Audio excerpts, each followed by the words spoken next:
E hoje nós vamos ter mais uma parábola diante de nós. Para quem tem nos acompanhado, para quem tem estado connosco, temos visto algumas parábolas, não porque eu escolhi pregar sobre parábolas, mas porque eu escolhi pregar sobre Mateus sequencialmente, obrigado. E esta viagem já começou, eu nem sei, eu sempre tento me lembrar e não consigo lá chegar, não sei se foi há 5, se foi há 6, já não me lembro. Mas estamos a chegar lá. Hoje vamos entrar no 22, ok? Portanto, são 28 capítulos.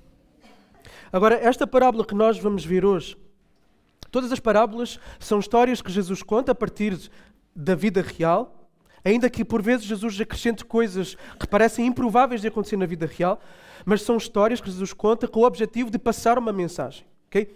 E nós estamos numa sequência, no caso de 3 parábolas, em que esta parábola é a última e é um clímax. Okay? Esta parábola é o ponto alto das parábolas que Jesus está a contar aos seus ouvintes. Agora, os seus ouvintes têm uma particularidade diferente do que os ouvintes daqueles que ouviam Jesus noutros contextos, também em parábolas. Esta parábola tem como ouvintes os líderes religiosos, que começaram a ficar desconfortáveis com a pessoa de Jesus, com o ensino de Jesus, com aquilo que Jesus estava a fazer. E o que é que Jesus estava a fazer que causava tanto desconforto assim? Então, Jesus tinha entrado em Jerusalém. Jesus está na sua última semana antes de ser morto e antes de ressuscitar. E Jesus, então, entra em Jerusalém, é aclamado por uma multidão de pessoas, multidão que vem com ele desde a Galileia, multidão que já está em Jerusalém porque é a altura da Páscoa, da celebração da Páscoa. Jerusalém ficava cheio de gente, milhões de pessoas, com homens, mulheres, crianças, animais. E Jesus entra em Jerusalém. E há a expectativa de que Jesus seja este Messias, que na cabeça das pessoas seria aquele patriota, nacionalista, que iria libertar Israel do jugo dos romanos. Okay? E eles tinham essa expectativa que Jesus fosse fazer isso. Só que o que nós percebemos, e eu sei que temos falado disto várias vezes ao longo das últimas pregações e temos sempre feito um resumo desde o início, mas isto é para entendermos o clímax da parábola que Jesus vai contar hoje. Então, Jesus entra em Jerusalém e nós percebemos que a agenda de Jesus é diferente da agenda, para variar, daqueles que esperavam por ele. A maior parte das vezes a agenda de Jesus é diferente da nossa. Então, Jesus entra em Jerusalém e esperava-se que ele, sendo um Messias que iria libertar o povo, fosse para o forte onde estava a guarnição romana e pusesse os romanos ali para fora, ou então que fosse para o palácio de Pilatos e tomasse o poder para as suas mãos. Mas Jesus não faz isso. E a agenda de Jesus vai revelar aquele que é o seu principal propósito. Para onde é que Jesus vai? Nesta altura vocês já conseguem responder. Para onde é que Jesus vai? Não, dentro de Jerusalém. Quando ele chega a Jerusalém, para onde é que ele vai? Para o templo. Obrigado. Era para responder, não era retórica. Okay? Jesus vai para o templo. E isso mostra que a prioridade de Jesus não é uma questão política, mas é uma questão de adoração. Jesus veio para restaurar a adoração do povo de Deus. Agora, quando Jesus chega ao templo, nós conhecemos, ou a maior parte de nós aqui está familiarizado com esse evento marcante. Porquê é que ele é marcante? Porque Jesus faz aquilo que se calhar nenhum de nós teria coragem de fazer. E que às vezes seria preciso essa coragem. Ok? É uma parte. Jesus então entra lá no templo, vira do avesso todo o funcionamento e todo o esquema do templo. Havia cambistas que ganhavam dinheiro em cima das pessoas que tinham que trocar a moeda por uma moeda que só podia circular no templo, que era a moeda do templo, e eles cobravam uma taxa por cima. E os vendedores dos animais. Isto porquê? Porque pessoas que vinham de longe não tinham condições de trazer animais, então tinham que os comprar lá. E pessoas que, embora tivessem animais, os sacerdotes podiam dizer, por interesse e ganância, não, esse animal não está em condições, porque para o sacrifício o animal tinha que estar perfeito, sem nenhum defeito, sem nenhuma mancha, perfeitinho. Então eles podiam dizer, não está em condições, vai lá àquela bancazinha e compra lá o teu animal. E nós sabemos que havia um esquema financeiro montado entre os vendedores, os cambistas e os sacerdotes. Então pessoas a lucrarem em cima da fé das outras. E Jesus chega lá, vira isso do avesso e Jesus diz, esta é casa de oração. É para adoração. Não é para ganhar em cima dos outros. É para consagração. Não é para tirar o melhor dos outros. E Jesus diz, casa de oração para todos os povos. Porquê? Porque estava a ser feita também discriminação de pessoas. Os judeus podiam entrar no templo, mas os gentios, os não-judeus, tinham que ficar no pátio.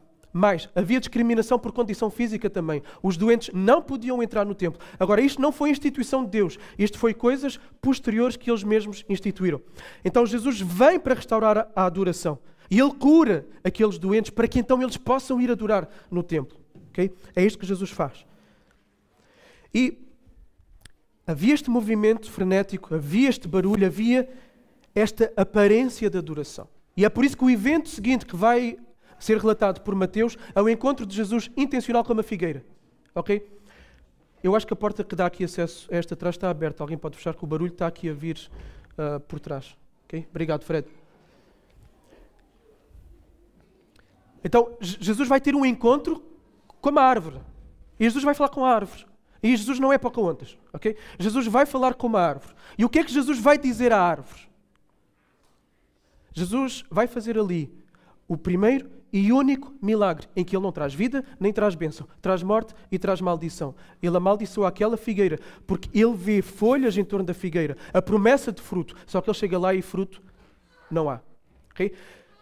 E porquê é que este evento é relatado aqui? Porque Jesus esperava encontrar verdadeira adoração no templo e aquilo que Ele encontrou foi fachada de adoração. Foi religiosidade vazia. Não encontrou verdadeira adoração.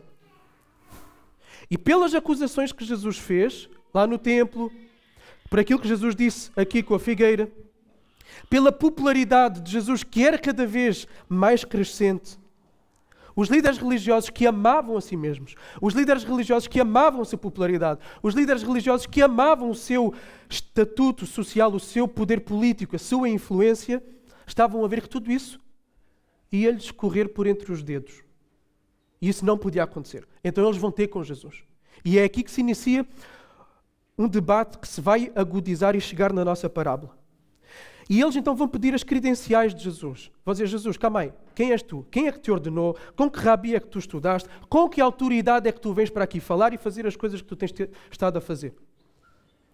E Jesus vai dar uma resposta em que Ele vai encurralar, e eu não vou dizer qual é essa resposta, quem quiser pode ir ao YouTube, ao canal Abefar, encontra lá, mas aquilo que Jesus vai dizer vai entalar os líderes religiosos de forma a que só tinham duas possibilidades de resposta.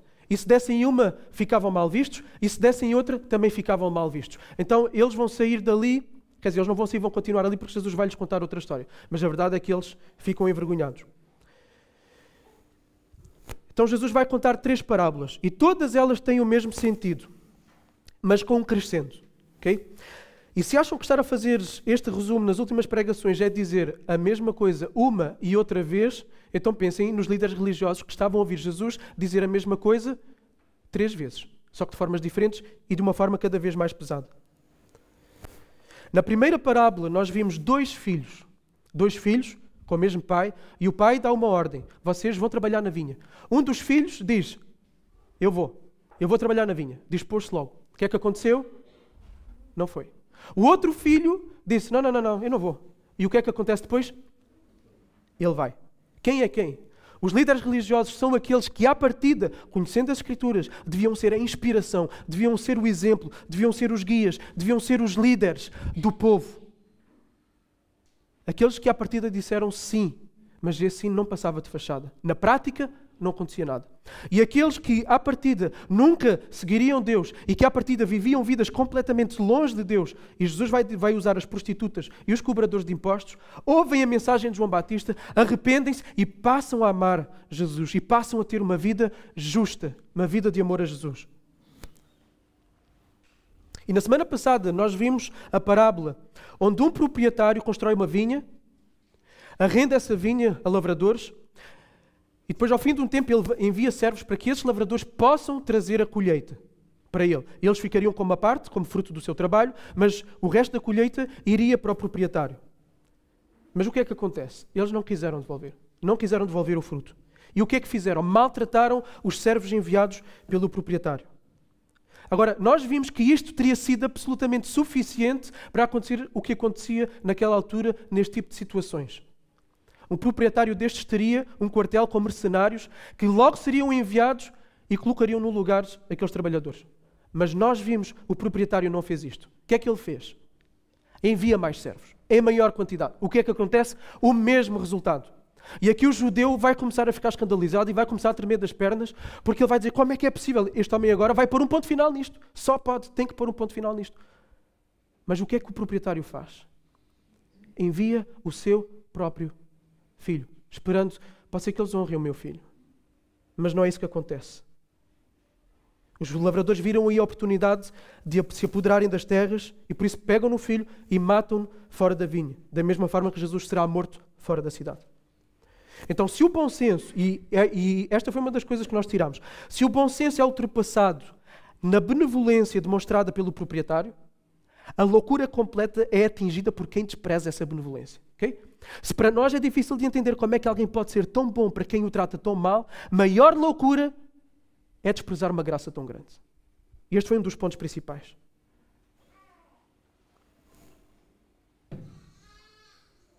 E isso foi aquilo que aconteceu entre Deus e Israel. Deus enviou profetas, mas maltrataram-os, mataram os profetas. Agora enviou o seu filho, em breve iriam matá-lo. Os líderes religiosos perceberam logo que os lavradores eram eles. Eles perceberam e ficaram ofendidos. Agora, a maior loucura de todas, e foi isso que nós sobressaltámos nesse texto, a maior loucura de todas é que eles estavam a ouvir essa história, eles perceberam que eles eram aqueles que estavam a agir mal e que o fim deles seria a destruição. E o que é que eles fazem? Continuam, obstinados, teimosos, nos seus planos para eliminar Jesus. É loucura.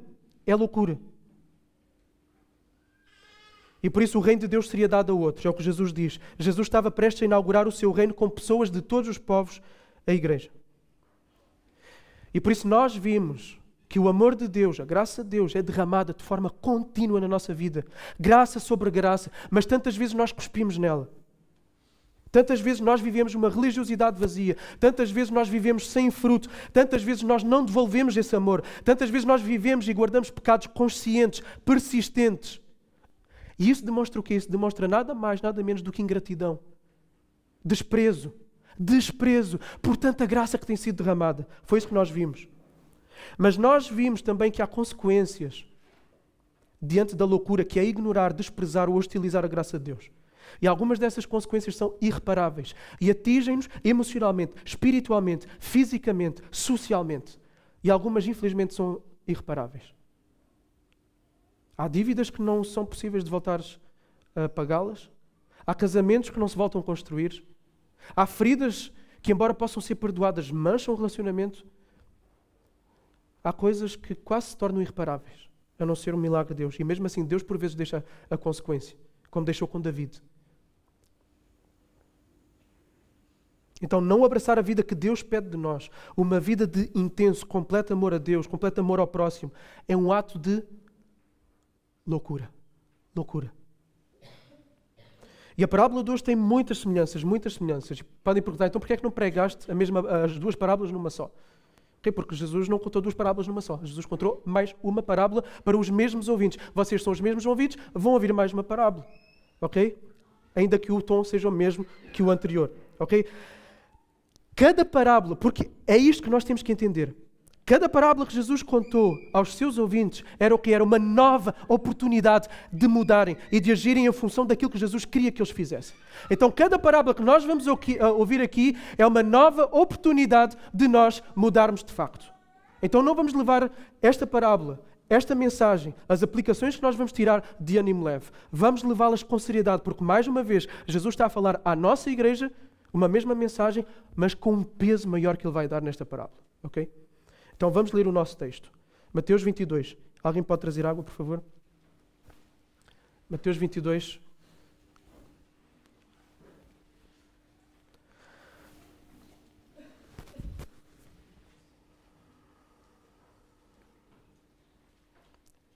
(1 a 14). Então Jesus voltou a lhes falar por meio de parábolas, dizendo: O reino do céu é semelhante a um rei que celebrou o casamento do seu filho. E enviou seus servos para chamar os convidados para a festa de casamento. Mas estes não quiseram vir. Obrigado. Depois, versículo 4, enviou outros servos ordenando: Dizei aos convidados, o meu banquete já está preparado. Meus melhores bois e novilhos já foram abatidos. E tudo está pronto. Vinde para o casamento. Eles, porém, fizeram pouco caso do convite e foram um para o seu campo, outro para os seus negócios. E os outros, agarrando os servos, maltrataram-nos e os mataram. Mas o rei ficou furioso e, enviando os seus exércitos, destruiu aqueles homicidas e incendiou a cidade deles. Então disse aos servos: Na verdade, o banquete de casamento está preparado, mas os convidados não eram dignos. Ide pelos cruzamentos das ruas e convidai para o casamento quando os encontrardes. E aqueles servos saíram pelas ruas e reuniram todos os que encontraram, tanto maus quanto bons, e o salão nupcial ficou cheio de convidados. Mas quando o rei entrou para ver os convidados, encontrou ali um homem que não se vestia de trajes nupciais. E perguntou-lhe: amigo, como é que entraste aqui sem trajes nupciais? Ele, porém, calou-se. Então o rei ordenou aos servos: amarrai-lhe os pés e as mãos e lançai-o nas trevas exteriores. Ali haverá choro e ranger de dentes, por muitos são chamados, mas poucos escolhidos. Vamos orar? Senhor Deus, pedimos a Tua ajuda, Senhor, para a exposição da Tua palavra. Que o Teu Espírito dirija as minhas palavras, dirija o coração de cada um de nós aqui para responder àquilo que Tu queres de nós, Senhor. Sabemos que sem Ti não conseguimos absolutamente nada, dependemos inteira e exclusivamente de Ti. Mas ao mesmo tempo queremos afirmar: nós queremos que Tu faças, Senhor. Nós queremos que Tu mudes. No nome de Jesus. Amém.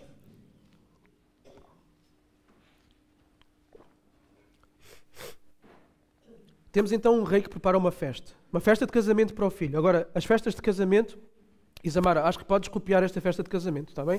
Eu vou gostar, as pessoas que forem vão gostar. Porquê? Porque a festa durava 7 dias. Amém, Isa? Então, as festas duravam 7 dias. E por isso, era um compromisso que não era fácil de aceitar para quem tinha que gerir os seus negócios no dia a dia, porque significaria que teria que abrir mão do seu trabalho para estar nessa festa. Mas provavelmente também os convidados que eram convidados para este tipo de festa real não eram esse tipo de pessoas. Eram pessoas que tinham propriedades, negócios e tinham outros a trabalhar para eles. Então eram aristocratas, muito provavelmente. Então eles teriam o tempo, o que faz com que, se eles recusassem, a ofensa seria muito maior. E no versículo 3 nós vemos o rei enviar os seus servos para chamarem os convidados. E notem que o texto diz convidados. Eles não foram convidados naquele momento. Eles já tinham sido convidados lá atrás, porque esta era a prática. Fazia-se um convite, as pessoas tornavam-se os convidados, da mesma forma que a Isa já convidou algumas pessoas, as pessoas têm que confirmar. E depois imaginem que chega o dia do casamento do Pepe e da Isa e onde é que estão as pessoas? Então, os servos são enviados para ir buscar os convidados. Agora, os convidados voltaram atrás na palavra. Os convidados não quiseram ir ao casamento. Disseram inicialmente que iam, mas agora que chega o momento da verdade, recusam-se. Isto não nos lembra uma outra parábola que eu falei ainda agora? Qual é a parábola que nos lembra? É para responder. A do filho. A do filho que disse que ia e não foi. Estes convidados disseram que iam, mas não foram. Então o rei vai enviar mais servos. Mas desta vez ele tem uma mensagem: olha, o jantar está pronto, está na mesa, a carne está assada, a maminha está pronta, o costelão está assado, a picanha já manda aquele cheiro, está tudo em cima da mesa, ok? E o que é que aconteceria se os convidados não fossem? O que é que ia acontecer com a comida, com a carne, especialmente que tinha sido assada? Estragava-se. Não havia frigorífico, ok? Estragava-se. E o rei diz: está aqui em cima da mesa. Agora, a primeira recusa já era uma ofensa para o rei. O segundo convite, ou a segunda insistência, já era uma demonstração de quê? De benevolência. E ainda por cima ele pôs a comida na mesa. Um rei benevolente, à semelhança do proprietário da vinha. Ok? Do proprietário da vinha. A comida estava pronta. Agora, aquilo que nós vemos acontecer é absolutamente surreal. Ok? Vemos 2 tipos diferentes de atitude. Primeiro vemos indiferença. Voltaram para as suas vidas normais, como se nada tivesse acontecido. Para os seus negócios, para os seus campos. Já outros tiveram uma atitude hostil. De hostilidade. Qual foi a atitude de hostilidade? Pegaram nos servos, maltrataram-os e até mataram. Ok? Isto era um ato da mais alta traição. O que é que o rei faz? O rei fica fulo, o rei fica furioso. A benevolência dele atingiu um limite. Matou os assassinos e incendiou a cidade. Mas a história não fica aqui. A história continua. E o facto da história continuar é um ponto que é acrescentado em relação às outras parábolas, em parte. O não aparecimento de ninguém para a festa seria uma desonra para o filho. Imaginem que ninguém aparece no casamento do Pepe e da Isa. Vão se sentir totalmente desrespeitados e desonrados. Então o que é que eles podem fazer? Eles podem mandar ali as pessoas que têm a trabalhar com eles para as ruas de Bias, para as ruas de Olhão, para as ruas de Faro e dizer: querem vir comer num casamento? E foi isto que fizeram. Mandaram servos por todas as ruas para chamar bons e maus, todo o tipo de pessoas que estavam na sua rotina, no seu dia-a-dia, para virem ao casamento. Pessoas que, à partida, nunca estariam sentados à mesa de um banquete real. E o que é que o texto diz? Que a sala ficou como? Cheia. A sala ficou cheia. E a história podia ter acabado aqui, mas não acaba também. Há mais. O rei entra na sala para ver as pessoas, para ter prazer na festa do seu filho. E o que é que ele vê? Ele vê um homem que não estava vestido com a veste nupcial. Não estava vestido com a roupa digna para aquele momento e diante do rei. A maioria dos comentadores diz que à entrada da festa eram dadas roupas para que as pessoas pudessem vestir. Porquê? Porque estas pessoas que foram para a festa já foram apanhadas desprevenidas. E em segundo lugar, não eram estes aristocratas que tinham roupa assim. Então, foram dadas roupas para eles poderem ir. E isto significa o quê? Significa que aquela pessoinha que entrou no banquete e que esteve ali, que não vestiu a roupa, não vestiu porquê? Porque não quis. Porque achou que a sua roupa era suficiente para estar naquele banquete. Okay? E depois já vamos fazer as aplicações. O que é que o rei manda fazer? Manda agarrar o homem, lançá-lo fora e acrescenta que essa pessoa é lançada num lugar onde há choro e ranger de dentes. Então Jesus aqui extrapola o realismo da vida real e passa para aquilo que acontece àqueles que nós depois vamos ver o que fazem. Okay? O que é que Jesus quer enfatizar com esta parábola? O que é que Jesus quer transmitir? Quem é o rei da parábola? É Deus. Os convidados são o povo de Israel, os primeiros convidados. E Deus sempre quis ter um relacionamento de proximidade, de alegria, de aliança, de amor partilhado com o seu povo. Jesus sempre quis este momento de sentar à mesa com o povo. Sentar à mesa é sinónimo de comunhão, é sinónimo de intimidade, é sinónimo de partilha. E Deus queria essa partilha de relacionamento que tinha sido perdida em Adão e Eva.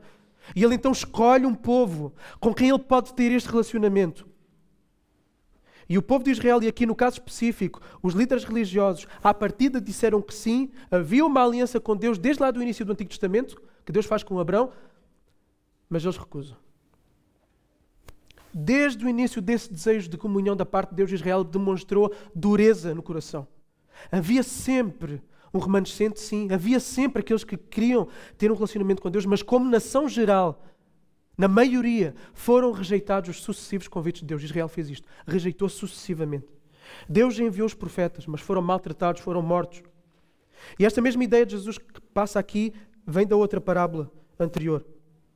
João Batista, o próprio Jesus, os apóstolos foram também enviados para chamar as ovelhas perdidas da casa de Israel para Deus. Mas não foram. Tanto que mais tarde, Paulo e Barnabé, que estavam a pregar aos judeus, disseram: ok, chega. Agora vamos nos virar para os gentios. As atitudes sempre encontradas, desde o início e ao longo do ministério de Jesus, dos apóstolos, no Antigo Testamento, são sempre estas: ou indiferença ou hostilidade. Ok? Ou indiferença ou hostilidade. Pessoas ouviam, mas continuavam exatamente na mesma. Ignoravam. Outras, por sentirem ameaçadas no conforto do seu pecado. Não quererem abrir mão das coisas que amavam. Maltrataram aqueles que vinham pregar para eles. Por isso é que Deus vai dizer: ok, chega. A paciência do rei chegou a um limite. E chegou a um limite com Israel. Mas em todo este processo, Deus foi extremamente paciente. O que revela o seu amor que vai além da compreensão e da lógica humana. Outra vez Jesus mostra que o amor de Deus, a graça de Deus, vai além da lógica da compreensão humana. Um tipo de amor sobrenatural, um amor ousado, um amor louco, um amor que transcende a lógica humana. Um amor que insiste. Deus podia ter tido logo uma intervenção brusca, logo nas primeiras rebeliões. O povo tinha seguido Moisés, foi até ao Monte Sinai, onde Deus se revelou ao povo, fez uma aliança com ele. O que é que o povo disse? Amém, seguiremos aquilo que tu quiseres. Mais tarde, vão entrar na terra prometida. Josué, antes de entrar na terra, diz: eu e a minha casa serviremos ao Senhor. E vocês, o que é que vão fazer? Eles vão dizer: amém, nós também vamos servir ao Senhor. Durou quanto tempo? Não durou nada. Mesmo na travessia no deserto, depois de virem o que viram, Deus teria todos os argumentos para logo acabar com a aliança, mas não. Ele quis mostrar-lhes o quão bom, o quão benéfico, o quão maravilhoso é poder se sentar à mesa dele, alegrar-se com ele, alegrar-se nele. E por isso ele foi enviando profetas atrás de profetas. Ele foi enviando reis bons porque Deus os levantou para que eles pudessem trazer o povo de Deus de volta, como Josias, como David. Ele enviou o seu próprio filho, ele próprio se fez carne. Ele enviou os apóstolos e ainda assim o povo endureceu. Ficaram obstinados, teimosos, persistentes. Mas com eles a paciência de Deus atingiu um limite. E a cidade que arde na parábola é o quê? É Jerusalém. Poucos anos depois, Jerusalém vai arder. Vai arder. O templo vai arder. O imperador Tito vai chegar e vai destruir Jerusalém.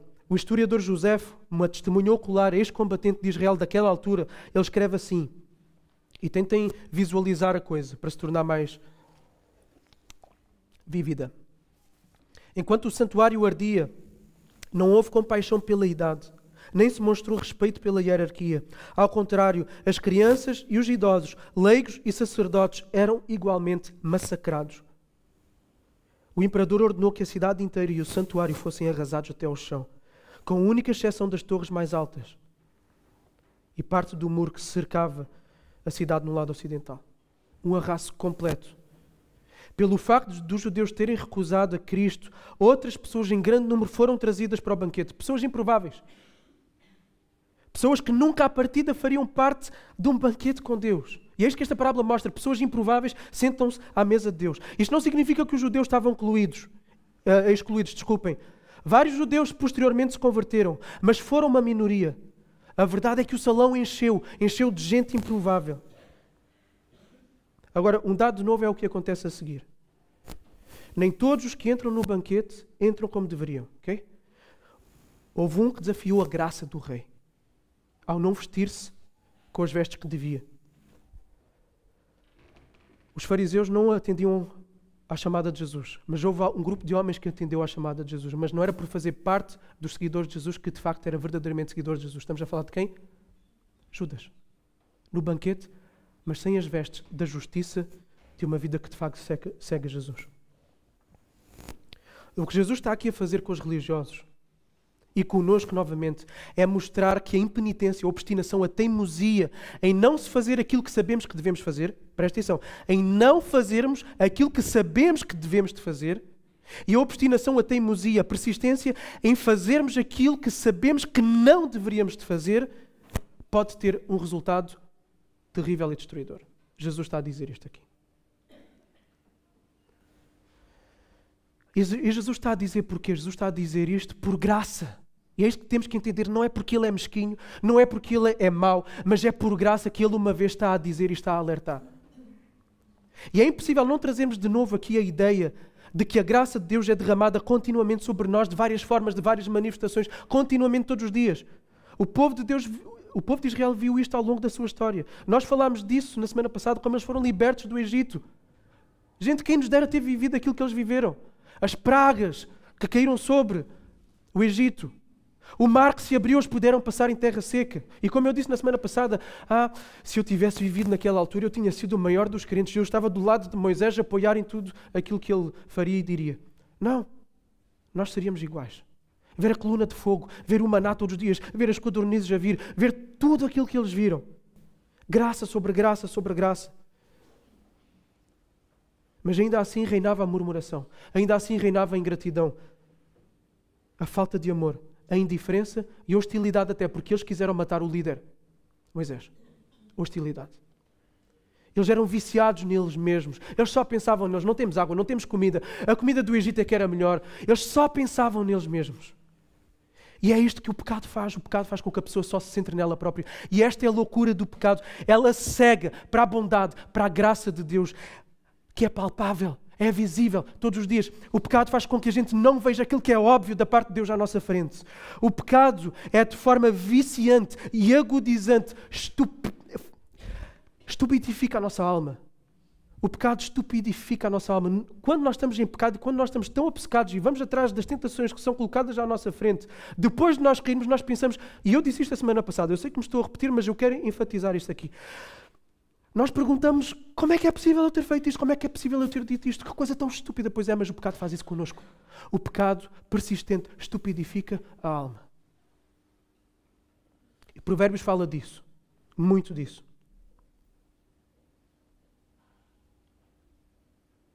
Tal como um toxicodependente não consegue ver as coisas óbvias que tem à frente. Okay?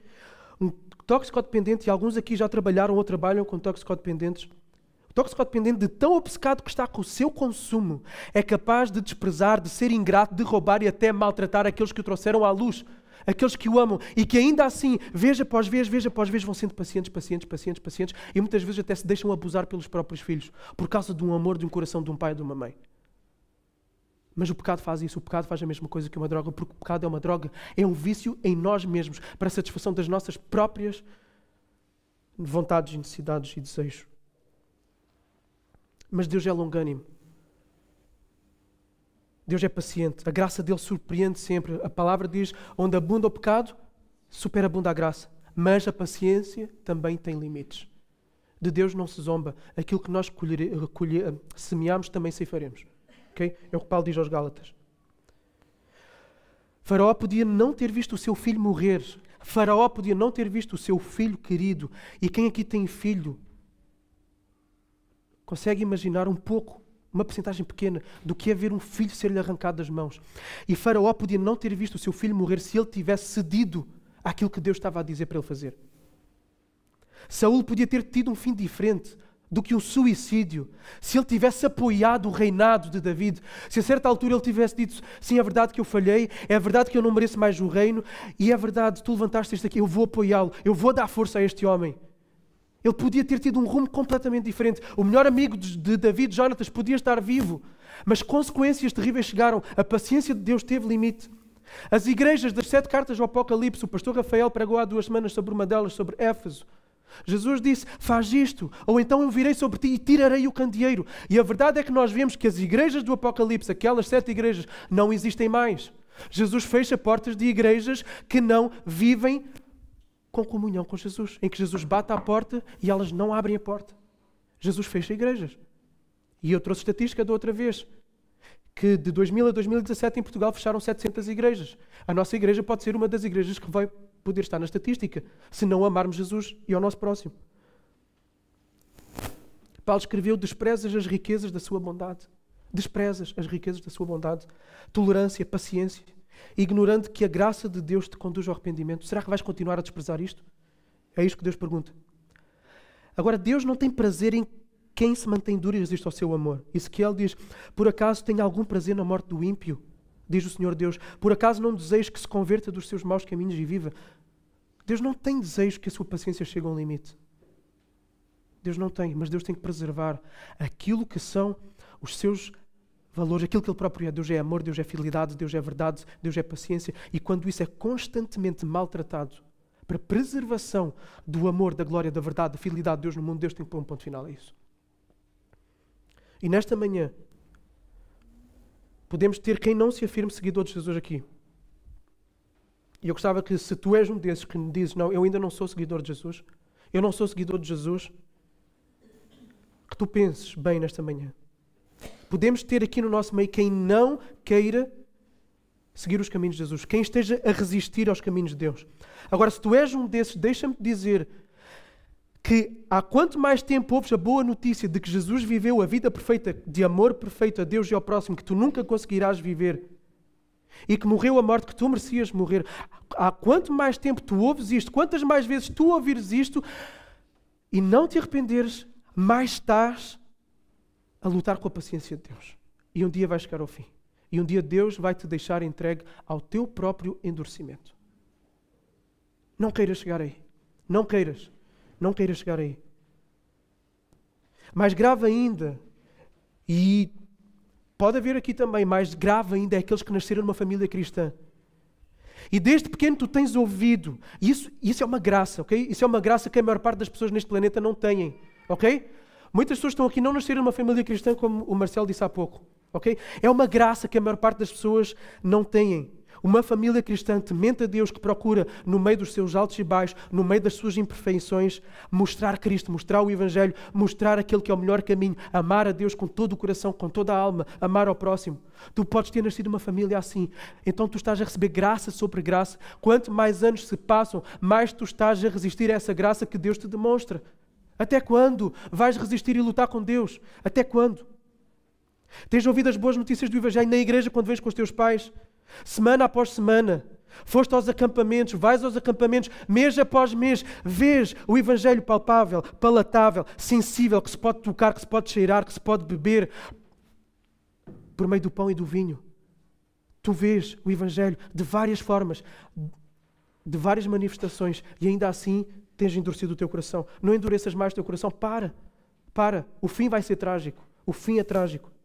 Se vens cá há 3 meses, há 2 anos ou há 18 anos e tens fechado o teu coração, não faças mais. Vai acabar mal. Eu garanto-te. Vai acabar mal. Rende-te a Cristo. Segue a Cristo de uma vez por todas. Para. Desiste de lutar. Entrega-te. Põe um ponto final na tua resistência. Hoje, agora, põe um ponto final. Não sejas estupidificado pelos teus pecados que te prometem aquilo que nunca te vão conseguir dar. E se calhar tu já sabes disso. Tantas promessas que o pecado promete e não cumpre. De realização, mas só deixa vazio. Só deixa destruição em ti e ao lado daqueles que tu amas. Pelas coisas que disseste não devias ter dito, pelas coisas que devias ter feito e não fizeste. Dá o passo hoje.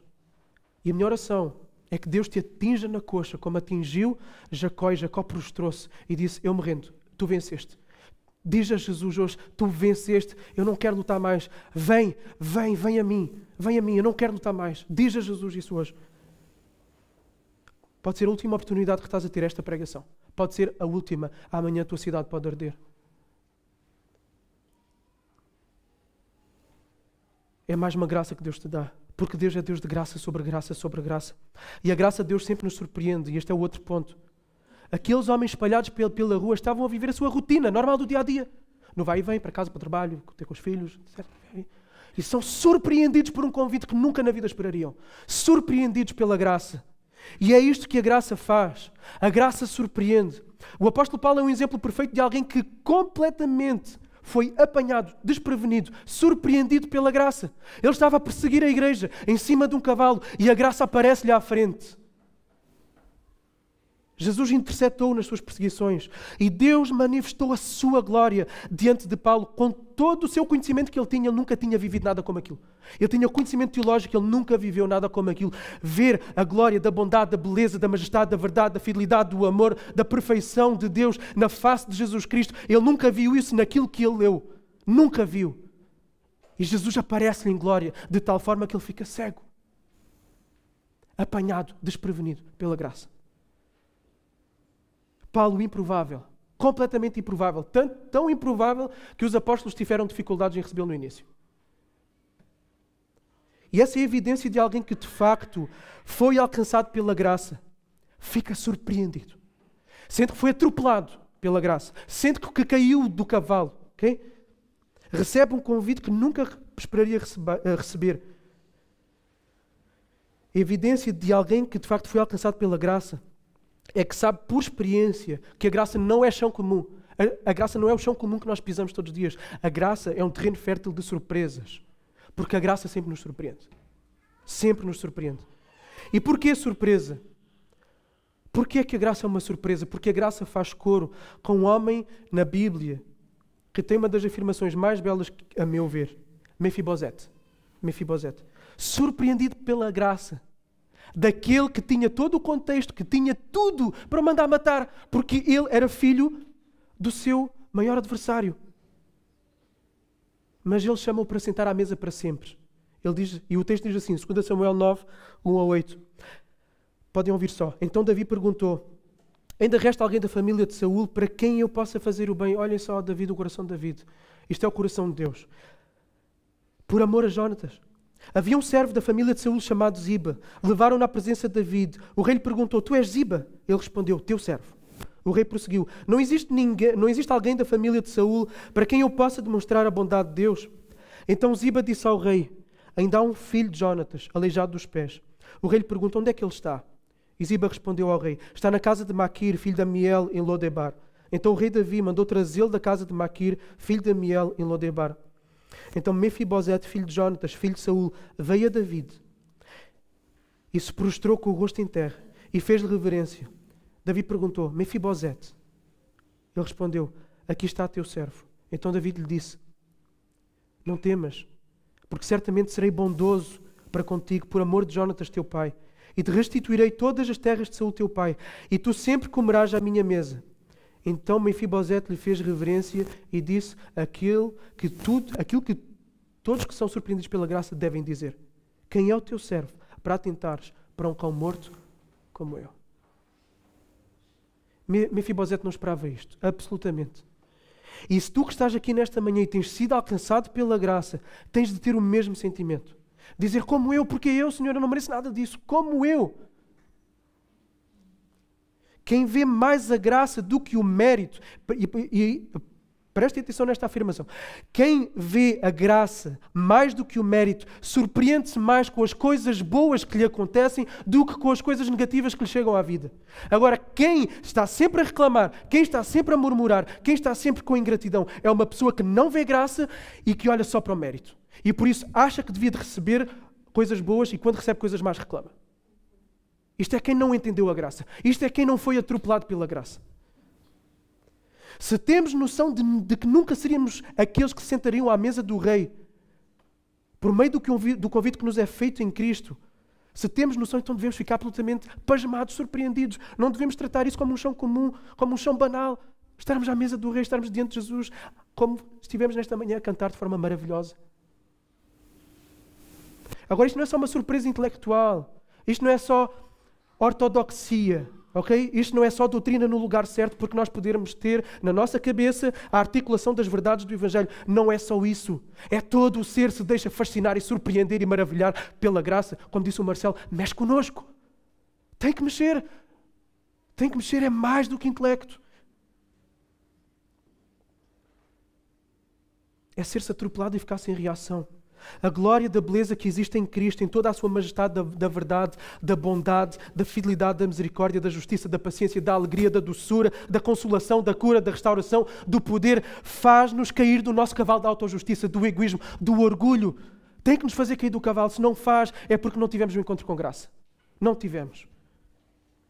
Há um antes e um depois com o encontro com a graça. Tem que haver. Por cada experiência que temos com a graça de Deus ao longo da nossa caminhada, a nossa experiência deve ser de surpresa. O amor de Deus deve nos surpreender sempre. Mesmo que saibamos que Ele nos ama incondicionalmente, nós sabemos isso. Nós sabemos isso. A Bíblia diz, nós sabemos. E estamos cansados de dizer, de repetir e de ouvir. Sabemos disso. Mas no interior de nós, sempre vamos sentir, isto é muito além daquilo que eu imaginei. Muito além. Muito além. Isto é muito mais do que eu mereço. Como é que um Deus tão bom, tão perfeito, tão amoroso pode me amar assim? A mim que tantas vezes, eu que cuspo nas milhentas manifestações da graça que Ele me dá todos os dias, como é que Ele me pode amar desta forma? Ele usa-me ainda por cima. Ele dá-me dons, Ele dá-me talentos. Sustenta-me nos momentos de solidão, nos momentos de dor. Coloca ao meu lado pessoas que me amam. É graça sobre graça. Isto é surpreendente. Deve-nos surpreender a graça. Sempre. Sempre. A graça não pode ser chão comum, nunca na nossa vida. Se ela é porque tirámos os olhos dela há muito tempo. E das duas, uma. Das duas, uma. Se não te deixas surpreender pela graça, ou tens andado distraído, e Jesus não tem sido o teu melhor e o teu maior amor, como prega o pastor Rafael há 3 semanas, ou então é como aquele convidado sem veste nupcial. Ou então és como o convidado sem veste nupcial. Ser-se como o convidado sem veste nupcial é o quê? É estar no meio dos que foram alcançados pela graça, mas desprezá-lo. Okay? O convidado poderá ter pensado, a minha roupa está boa como está. Não vou precisar de vestir esta roupa. É querer continuar como está. É querer continuar a caminhada em cima do cavalo. É achar-se digno como está para ir à presença, à mesa do Rei, sem reconhecer a sua condição auto-excludente. Ou seja, na minha condição, da forma como eu estou, eu mereço estar fora desta mesa maravilhosa. O apóstolo João, em Apocalipse, fala das vestes dos que estão sentados no banquete. João diz, prestem atenção, alegremos, exultemos e demos glória a Ele, porque chegou o momento das bodas do Cordeiro. A sua noiva já se preparou e foi-lhe permitido vestir-se de linho fino, resplandecente e puro. Pois o linho fino são o quê? As obras justas dos santos. Estas são as vestes nupciais. As obras justas. As obras, as boas obras dos cristãos verdadeiros são o fruto. Aquilo que Jesus tem estado constantemente a falar nestas passagens e, por conseguinte, à nossa igreja, nas últimas semanas, é sobre isto mesmo, sobre fruto, sobre vestes nupciais. Aquele homem que estava ali sem as vestes nupciais era como a figueira, ok? A nossa figueira era como a figueira. Muita folha, nenhum fruto. E esta é uma tecla insistente em Mateus e que distingue a religiosidade vazia da genuinidade cristã. Jesus disse, por acaso colhem-se uvas de espinheiros ou figos de plantas com espinhos? O que é que Jesus está a dizer? Se a árvore de frutos tem que dar o quê? Tem que dar fruto. Se não dá fruto, é porque não é a árvore de fruto. Ok? Quem tem fé tem obras. Nós temos falado muito sobre isto. É o que Jesus tem falado e está a falar novamente a nós como Igreja Ação Bíblica de Faro. Ouçamos esta mensagem. Se professamos fé em Jesus, temos que ter obras, temos que ter fruto, temos que manifestar em amor observável, palpável. Todos os que ficam num banquete da alegria e do prazer com Deus são os que têm obras de justiça. São os que amam como Jesus ama. Presta atenção, que amam como Jesus ama. São os que são fiéis como Jesus é fiel. São os que são verdadeiros, não mentirosos. São os que são verdadeiros como Jesus é verdadeiro. São os que são bons como Jesus é bom. São os que perdoam como Jesus perdoou. São generosos como Jesus foi generoso. Doam-se como Jesus se doou. Esses é que podem estar no banquete. Quem é que é assim? Ninguém. Ninguém é assim. A natureza pecaminosa do homem é exatamente oposta a isto. Nós não amamos como Jesus amou e ama. Nós não somos fiéis como Jesus é fiel. Nós traímos, quebramos confiança. Quebramos promessas que falámos. Nós mentimos. Nós fazemos mal. Nós guardamos mágoas e não perdoamos como Jesus perdoou. Nós somos egoístas e autocentrados. Não somos sacrificiais como Jesus foi. Nós somos o oposto daquilo que Jesus é. Nunca conseguiremos nos sentar à mesa. Nunca conseguiremos nos sentar no banquete para nos repastelarmos com Jesus. Nunca. Então precisamos do quê? Precisamos de aceitar as vestes que são oferecidas. O que é a veste nupcial? É a justiça, o amor, a bondade, a fidelidade, a verdade, a compaixão. Ou seja, é o quê? É o próprio Cristo. Jesus é a nossa roupa. Paulo disse, pois que em Cristo foram batizados e de Cristo se vestiram. Jesus é a nossa justiça. Jesus é a nossa bondade. Jesus é a nossa generosidade. Jesus é a nossa paciência. Jesus é a nossa fidelidade. Em Jesus, Deus olha para nós e vê o próprio Filho. E Ele que ama o Filho de uma forma que nós não imaginamos, ama-nos com o mesmo amor a nós. E se isto não nos surpreende, então estamos muito mal. Se não nos surpreende este tipo de amor que o Pai tem pelo próprio Filho dentro da Trindade, desde toda a eternidade, se isto não nos surpreende, então nós não compreendemos nada do amor de Deus. Quem mergulha em Cristo fica encharcado de Cristo e amor perfeito a Deus e ao próximo. A perfeição de Cristo é vestida no pecador arrependido. E ele é aceito e amado com o mesmo amor do Pai, ok? Todos os convidados, com exceção daquele homem, vestiram a roupa e por isso estavam com ela à mesa. E esse é um outro aspecto muito importante, ok? Quem um dia se vestiu de Cristo, o que é que vai acontecer? Tem que dar fruto. Quem um dia se vestiu de Cristo, vai continuar vestido de Cristo e estará à mesa. Produzirá fruto. Quem não dá fruto é porque nunca se vestiu de Cristo. Pode estar no meio dos cristãos genuínos, mas não é um cristão genuíno. Pode estar no meio da igreja, mas não é a verdadeira igreja. E não há outra saída, é Jesus. Ok? E este é o Evangelho, aquela verdade repetida, batida, antiga verdade, mas sempre nova. Sempre nova para quem se deixa surpreender por ela. Não poderás desfrutar de um banquete de graça, de amor, de realização, de cura, de restauração, de felicidade plena, de realização que existe em Deus, enquanto não te despires de ti e não te vestires de Cristo. Não dá para sentar à mesa do Rei. Olha para Ele, olha para a tua incapacidade e olha para o poder dEle. Olha para a tua insensibilidade de amor e olha para o amor perfeito dEle. Olha para a tua injustiça e olha para a justiça dEle. Olha para as tuas imperfeições e olha para as perfeições dEle. Lança-te a Ele, deixa-te atropelar pela graça. Não caias na asneira, na loucura de achares que por estares na igreja e com a igreja, que és parte da verdadeira igreja, se não tens fruto, não és árvore de fruto, tem que haver fruto. E é isto que esta tem sido a nossa tónica. Ok? Tem que haver fruto. Se não há Cristo que sai de ti, significa que não há Cristo em ti. Porque se Cristo está em ti, Cristo tem que sair por todos os poros de ti, todos os poros, toda a hora, todo o tempo. Se há Cristo em ti, tem de haver compaixão e misericórdia com aqueles que estão caídos, marginalizados, com aqueles com os quais nós nos sentimos confortáveis quando estão no nosso meio. Tem que haver. Porque Cristo amou todos aqueles que eram desprezados. Desprezados inclusive pelos crentes da altura. Os crentes da altura desprezavam os cobradores de impostos, as prostitutas, os leprosos. Jesus esteve perto deles. Os crentes de hoje não são muito diferentes. Desprezam aqueles que são marginalizados pela sociedade e por nós mesmos, porque já tivemos uma experiência negativa com eles. Tem de haver evangelismo como Cristo. Ok? Temos que evangelizar como Cristo pregou a mensagem do arrependimento às pessoas à volta dele. Tem que haver o perdão de Cristo, como Cristo perdoou aqueles que o crucificavam. Tem que haver generosidade em contribuir para a missão, para aqueles que estão em necessidade, da mesma forma que Jesus saciou a fome e as necessidades daquela multidão por meio dos pães e dos peixes. Tem de haver autorrenúncia, como Jesus, que abriu mão da glória para a manjedoura. Tem que haver sacrifício, doação, da mesma forma que Jesus se doou naquela cruz. Tem que haver, se dizemos que Cristo está em nós, então Cristo tem que ser visto em nós por quem está à nossa volta. É verdade que temos uma velha natureza dentro de nós, é verdade que nos puxa para o lado oposto.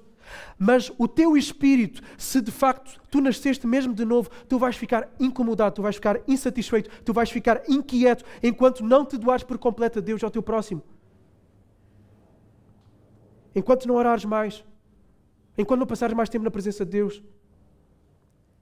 Toda a gente, verdadeiro crente, genuíno crente, sempre vai dizer, eu sempre podia orar mais, eu sempre podia orar mais. E mesmo aqueles que crescem numa vida de oração, e em vez de orarem 5 minutos por dia, oram 1 hora por dia, eles vão dizer, eu tenho que orar mais, eu precisava de orar mais. O crente é aquele que está sempre inquieto em relação ao lugar onde está, face ao lugar onde devia de estar no seu amor por Deus e pelo próximo, está sempre inquieto, insatisfeito. Enquanto não se doa completamente, enquanto não doa o seu tempo, os seus recursos financeiros, os seus bens materiais para a missão, para a igreja, para aqueles que precisam. Aquele que serve com o tempo, com o dinheiro, com os recursos, com tudo, com as suas emoções em prol da missão da evangelização.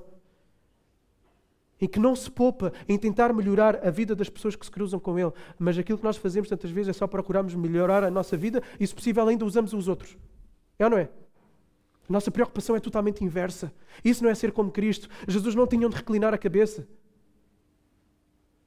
E Jesus pensava intencionalmente para melhorar a vida dos outros. Mas nós somos tão egoístas. Nós somos tão autocentrados. Nós somos. Não adies mais. Não passes de hoje. Se tu percebes que tu és esta árvore sem fruto, se tu percebes que não te vestiste de Cristo, se tu percebes que por não haver de Cristo a ser visto na tua vida, por isso não tens Cristo, não a diz mais. Não há vergonha nenhuma em estar há 10 anos na igreja e dizer, eu só tenho ouvido e eu ainda não te conheci de verdade. Não há vergonha. Vergonha vai ser passar uma vida inteira na igreja, ouvir o Evangelho e no dia final Deus dizer-te, afasta-te de mim porque eu não te conheço. Isso é que é vergonha. Rende-te, percebe. Se não há Cristo na minha vida é porque Cristo nunca esteve em mim.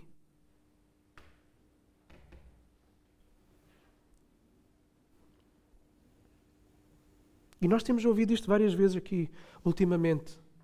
Então é porque Deus quer falar à igreja sobre este assunto. E devemos ouvir.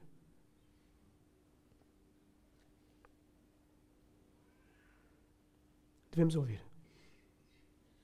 Porque se nós não dermos o fruto que devemos dar, e nós podemos dar fruto, e temos visto coisas a acontecer na nossa igreja, temos visto o trabalho social, coisa maravilhosa. Uma plantação de igreja bem encaminhada, outra que está a surgir em Quarteira. Vemos unidade a surgir no nosso meio como não havia antes. Vemos pessoas a virem a Cristo. Vemos uma fila acrescentada de cadeiras. E isto não é mérito nosso, gente. Isto é graça sobre graça sobre graça. Mas se nós, como um corpo, não começarmos a manifestar Cristo em tudo, em todo o tempo, de todas as formas, com o nosso coração, amando com intensidade, amando com a nossa carteira, amando com os nossos recursos, amando com o nosso tempo, amando com tudo em nós, Deus vai nos tirar o candeeiro. E não serve de nada. Não serve de nada. Vamos aproveitar esta graça que Ele tem derramado, gente. Vamos aproveitar. É muita graça. É muita graça que Ele tem dado. E se Deus te tem dado graça a ti, de várias outras formas, agarra, não deixe que essa graça se vá embora, porque um dia o limite pode chegar. Deixa a tua vida mesquinha de pensar só em ti, no teu dinheiro, na tua carreira profissional, naquilo que tu vais fazer ou ser daqui a 10 ou 15 anos, aos teus olhos e aos olhos daqueles que são os objetivos do mundo. Pensa como um cristão, não penses como um incrédulo. É uma parte, e isto é o mundo na igreja, gente. O mundo na igreja não é certo estilo de música, não é certo estilo de roupa. O mundo na igreja é termos os mesmos objetivos de vida que quem não tem Deus tem. Não amar a Deus, não amar ao próximo, com tudo. Isto é o mundo na igreja. Se deres o passo de te vestires, de te voltares para Cristo, de seres podado para dar fruto novamente, caso não estejas a dar fruto, isto só manifestará que, além de convidado, tu foste escolhido pela eterna, soberana e livre graça de Deus desde a eternidade. Muitos são chamados, mas poucos são escolhidos, diz o nosso texto. Se há fruto em nós, se há Cristo em nós, saibamos que não é porque temos uma cara bonita, não é porque fizemos alguma coisa, não é porque temos mérito, não é porque respondemos a um apelo, não é porque fizemos uma oração. Se estamos em Cristo, é porque a graça dele veio até nós e nos arrebatou, nos atropelou completamente e nós não tivemos outra saída senão dizer: és tu, Senhor, és tu. Para quem é que vai a glória? Inteiramente para Deus. O Rei do jantar, o Rei dos reis. Então vivamos para Ele com tudo em nós, com tudo nosso, tudo. Eu termino com uma citação de um dos meus autores favoritos do século XVIII, Richard Baxter. Ele diz assim, prestem atenção a esta citação. Quem me acompanha no Facebook sabe que eu pus isto esta semana.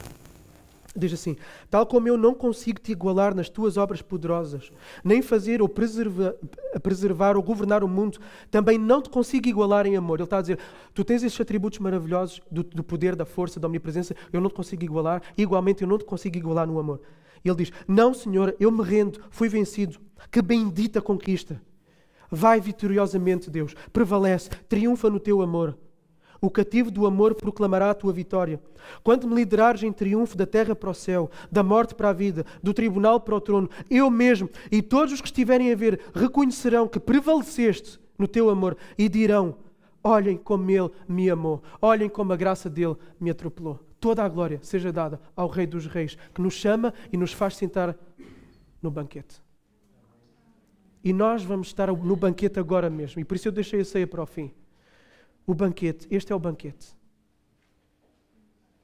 O banquete da graça de Deus que foi derramada em nossa direção por meio do pão, do corpo, por meio do vinho, do seu sangue, que nos permite ter a alegria, a paz, a certeza, a convicção da bondade de Deus sobre nós. Então eu quero encorajar a que todos aqueles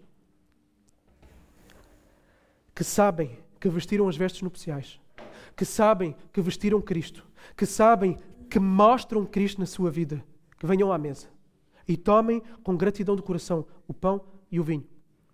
Quero convidar-vos que venham à mesa aqueles que têm visto Cristo na sua vida, aqueles que se têm doado a Cristo, à igreja, à missão, aos desfavorecidos, aos que sofrem, a virem à mesa.